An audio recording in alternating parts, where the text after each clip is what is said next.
थी। तभी पूरे रेलवे स्टेशन पर सन्नाटा था, जोर जोर से हवाएं चल रही थी।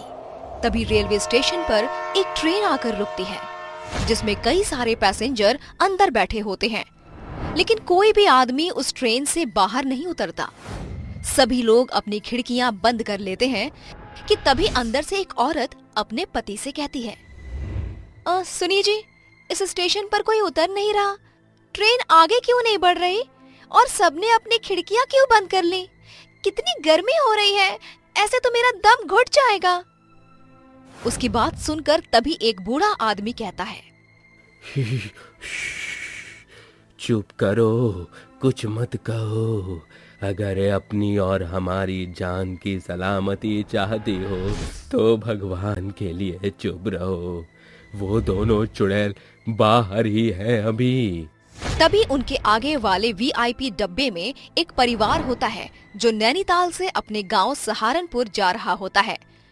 लेकिन एक राघव नाम का लड़का, मैंने पहली बार किसी स्टेशन पर इतना सन्नाटा देखा है। राघव को वहाँ एक कूड़ा उठाने वाली और एक चाय बेचने वाली के अलावा और कोई नहीं दिखता। तभी उसके पास चाय वाली औरत आती है। चाय, गरम चाय वाली, चाय गरम, चाय वाली साहब, गर्मा गर्म चाय ले लो, चाय।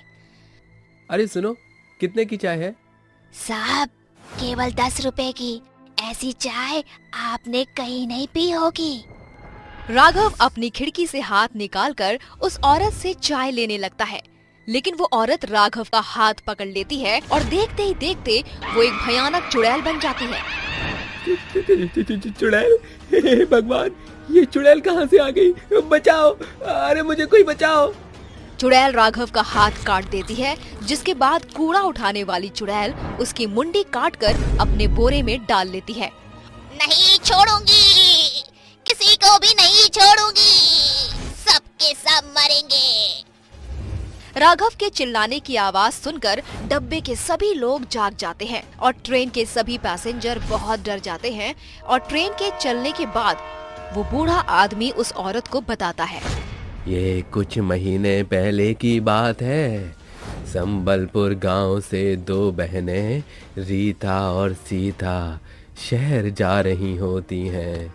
वो दोनों ट्रेन में बैठ जाती हैं, जिसके बाद ट्रेन चलने लगती है। तभी रीता सीता से कहती है, बहन, अगर चाचा ने हमें अपने घर में नहीं रखा तो हम इतने बड़े शहर में क्या करेंगे? देख बहन, हमें कुछ तो करना ही होगा, क्योंकि अब हमारे साथ हमारे माता पिता नहीं हैं जो हमारी देखभाल कर लेंगे। हमें खुद ही अपना ख्याल रखना होगा। उस स्टेशन पर एक कूड़ा उठाने वाला था और एक चाय बेचने वाला। ट्रेन के सभी पैसेंजर सो गए थे कि तभी सीता रीता से कहती है, बहन, बहुत जोरों की भूख लगी है, चलो चाय पीकर आते हैं। वो दोनों बहनें सुनसान स्टेशन पर ट्रेन से उतर जाती हैं, जिसके बाद सीता चाय लेने जाती है। वहीं रीता को प्यास लगती है, इसीलिए वो पानी पीने के लिए कूड़ा बिनने वाले से पूछती है, भाई साहब, मुझे बहुत जोरों से प्यास लगी है, क्या यहाँ पानी मिल जाएगा? कूड़ा बिनने वाला उसे बहुत ध्यान से देखता है, जिसके बाद वो उससे कहता है, उस कमरे में पीने के पानी की टोंटी लगी है, जाओ पी लो। रीता पानी पीने के लिए उस कमरे की तरफ जाने लगती है कि तभी वो कूड़ा बिनने वाला उसके पीछे पीछे आता है और कमरे का दरवाजा लगा देता है। अरे भाई साहब, ये तुम क्या कर रहे हो? दरवाजा खोलो, मुझे बाहर जाने दो। ऐसे कैसे जाने दूं? पहले वो काम तो कर दूं जिसके मुझे पैसे मिले। क्या चाहते हो तुम? साफ साफ बोलो। रीता बहुत डर जाती है। इतने में वो आदमी एक खंजर निकालता है और उसके दोनों हाथ और उसकी मुंडी काट देता है। रीता वहीं मर जाती है। उसे मारने के बाद वो आदमी चाय वाले के पास जाता है। जब सीता कूड़े बिनने वाले के हाथ में खून से लथपथ खंजर देखती है तो वो डर जाती है, लेकिन तभी पीछे से चाय वाला उसका मुंह दबाकर उसे वहीं ले जाता है जहां उसने उसकी बहन रीता को मारा था। ये तुम क्या कर रहे हो? तुमने मेरी बहन को मार दिया। सीता कुछ कहती, इससे पहले उस आदमी ने उसके दोनों हाथ और उसकी मुंडी काट दी। उस दिन दोनों बहनें मर जाती हैं। उनकी मौत क्यों हुई, आज तक इस बात का पता नहीं चला। सरकार ने भी उन दोनों बहनों की मौत का पता नहीं लगाया। लेकिन उस दिन के बाद वो दोनों बहनें भयानक चुड़ैल बन गईं, जिसके बाद वो रेलवे स्टेशन से उतरने वाले हर एक पैसेंजर के हाथ और उनकी मुंडी काट देती हैं। लेकिन अगर ऐसे ही रहा तो वो दोनों चुड़ैल तो कई लोगों को मार देंगी।